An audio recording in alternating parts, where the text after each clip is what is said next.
زندگی بھر تو جسم مہکتا ہی تھا، لیکن ان کی اولاد میں بھی خوشبو آتی تھی، اولاد کی اولاد میں خوشبو آتی تھی، یہاں تک کہ ان کی 7ویں پشت تک اس خوشبو کا اثر محسوس کیا جاتا تھا۔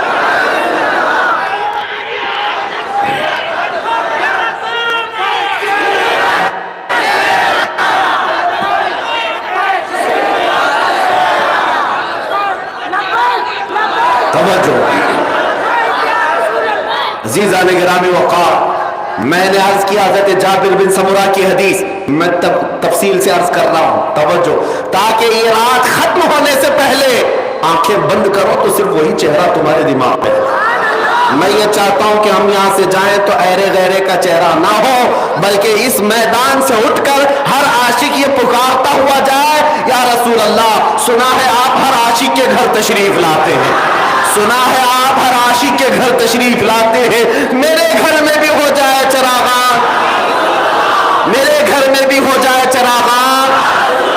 یہ تمنا لے کر کے جائیں گے، لیکن اس کے لیے تصور پہلے ضروری ہے۔ تصور کیا ہے؟ میں نے حضرت جابر بن سمرہ کی حدیث بیان کی، وہ چہرے مبارکہ کو دیکھ کر کہتے تھے کہ میں چاند کو دیکھتا اور کبھی حضور کو دیکھتا، پھر فیصلہ کر لیا کہ چاند حسین نہیں، میرے مصطفیٰ کا چہرہ زیادہ حسین ہے، اور آپ کے پسینے مبارکہ کو دلہنوں کے لیے خوشبو کے طور پر لگایا جاتا تھا۔ واللہ جو مل جائے میرے گل کا پسینہ، مانگے نہ کبھی عطر نہ پھر چاہے دلہن پھول۔ لیکن ماں عائشہ صدیقہ سے پوچھیں، کہتی ہے سیدہ عائشہ صدیقہ، ایک بار میں اپنے حجرے میں تھی، اچانک حضور داخل ہوئے، کمرے میں اندھیرا تھا، میں نے حضور کو دیکھا، میرے ہاتھ سے سوئی گر گئی، سل رہی تھی، سوئی گر گئی، نبی پاک صلی اللہ تعالیٰ علیہ وسلم مسکرائے، آپ کے سامنے کے 4 دانتوں سے ایسی روشنی نکلتی تھی۔ عائشہ صدیقہ کہتی ہیں میں نے حجرے میں اتنی روشنی محسوس کی کہ میری گمشدہ سوئی مجھے واپس مل گئی۔ وہ دندان مبارکہ ہے، وہ دندان مبارکہ ہے جس کو ماں عائشہ صدیقہ فرماتی ہے وہ اگر مسکرا دے پورا حجرہ منور ہو جائے، وہ اگر ہنس دے پورا کمرہ روشن ہو جائے۔